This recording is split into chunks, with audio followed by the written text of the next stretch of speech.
एक दफा का जिक्र है। किसी गांव में एक रानो नाम की चिड़िया रहती थी। रानो चिड़िया का एक खूबसूरत खेत भी था, जिसमें वो रंग बिरंगी सब्जियां उगाया करती थी।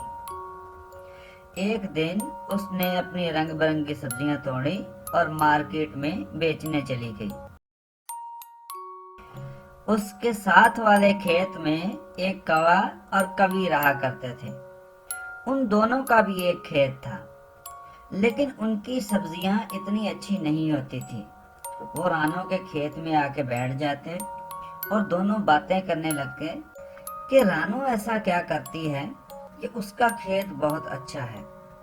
इसी तरह दोनों बातों में मशगूल थे। कवि ने कहा कि क्यों ना हम ये तरकीब देखें कि रानो करती क्या है। लेकिन कवि ने कहा फिर भी हम उतनी मेहनत नहीं कर पाएंगे, क्योंकि रानो चिड़िया का प्याज का खेत बहुत हरा भरा और मोटे ताजे प्याज लगे हुए थे, जबकि इनका खेत उसमें कुछ भी नहीं था। तो दोनों ने प्रोग्राम बनाया कि जब रानो चिड़िया वहां ना होगी तो इस मौका का फायदा उठा के क्यों ना हम उसके प्याज उखाड़ लेंगे। तो दोनों उसके खेत में पहुंच गए और जाके कुछ प्याज उखाड़ने लगे और उसको ले जाने ही लगे थे कि इतने में साथ वाले खेत में एक कबूतर बैठा हुआ था, जो कि उसका खेत था। तो वो सारा माजरा देख रहा था और उसने दोनों की बातें भी सुन ली थी कि किस तरह रानो चिड़िया की ये सब्जियां चुरा रहे हैं।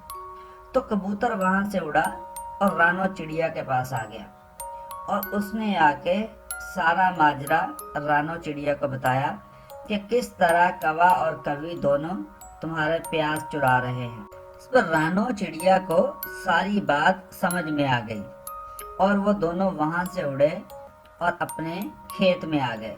तो उन्होंने आके कौवा और कवि को रंगे हाथों पकड़ लिया, जिस पर कौवा और कवि शर्मिंदा भी थे और वहां से वो चले गए।